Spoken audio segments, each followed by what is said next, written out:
Okay, listen, when we talk about trauma, do you really know what we're talking about? And what kind of trauma? Well, how about if we do something about it on the Morning Scramble? As I introduce you to Dr. Mark Salerno, pediatrician, and Kristen Ray, who has so many letters after her name. If we just went through all of your titles, we would run out of time. A wellness supervisor. Where? At Bayless Healthcare. And you're in pediatric care at Bayless too? Yes, we work side by side. Let's talk about trauma. And first of all, let's talk about the difference between physical trauma and emotional trauma. That's something that's confusing to people, isn't it?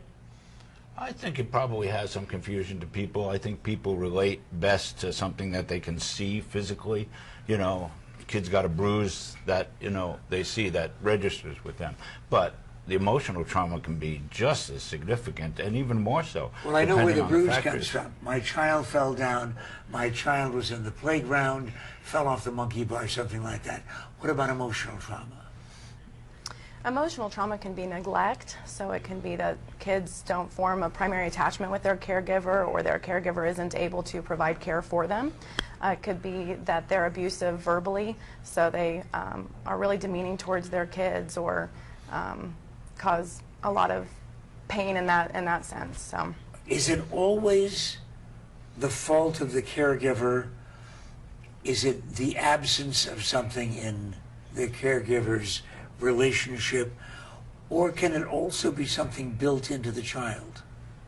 I think usually it's that there may not be the tools for that primary relationship. So whether that's the caregiver's childhood history and their own traumas that they've been through, whether that's the environment that they're in. There's a lot of kids are not an island, right? So we have society that affects children, we have families that affect children, schools that affect children. So and all of those systems play together to build healthy children. Is one more damaging than the other? I think they can all be damaging. They can also be supportive and healthy.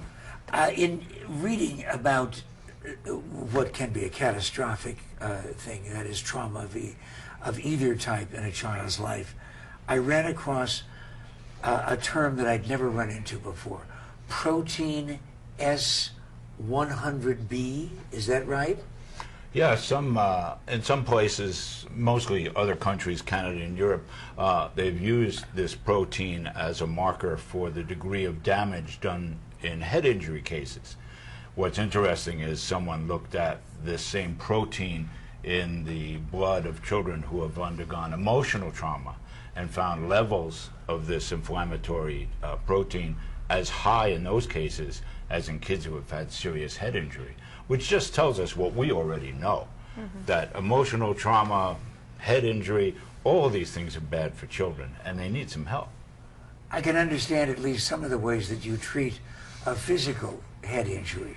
How do you treat an emotional head injury? I think you have to really connect with that family. It goes back to what you said, is whose fault is it?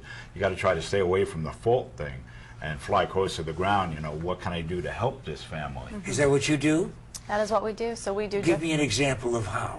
So through cognitive behavioral therapy, we have therapy called EMDR. We have a lot of different kinds of therapies that You're help. moving too fast for an Irish kid. I kind of got the cognitive therapy. MDR. EMDR, so it's a therapy used for trauma as well. It uses eye movements and desensitization, so it's kind of a type of exposure therapy. So there's lots of different modalities that we can use to help treat kids, but like Dr. Salerno says, it's really important to include all of their systems. So using their support systems with schools, with their community, with their families.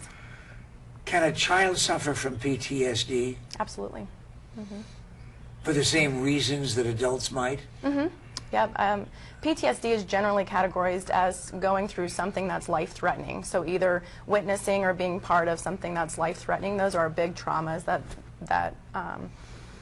kind of give us that title of PTSD. But there's also little traumas throughout people's lives that are chronic stressors that also contribute to a PTSD diagnosis. Okay, let me create a scenario.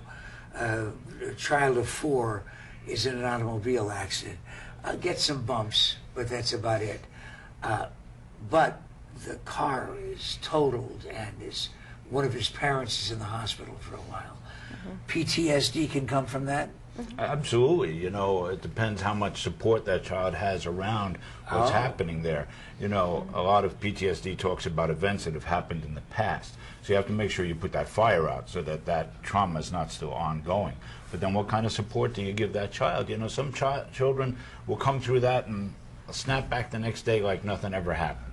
You want to take care of that child, pay attention to them, but another child, they may be afraid to ever go near the car, you know, for long periods of time, and you need to be more aggressive about helping those children along. I've talked to service people with PTSD, and many, many times, no one very, very close to them in the family had any idea this was going on until there was an eruption.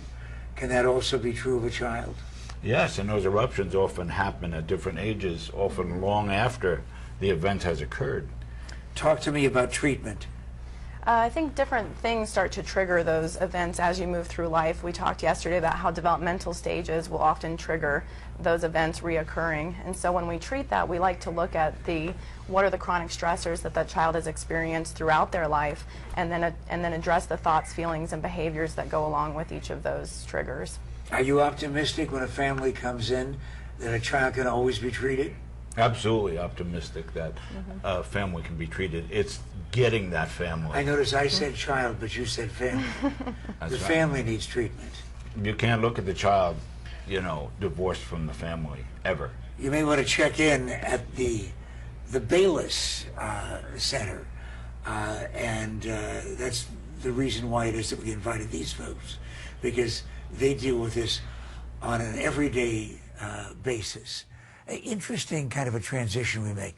Wine and chocolate, trauma, and now Jay Leno, only on the Morning Scramble.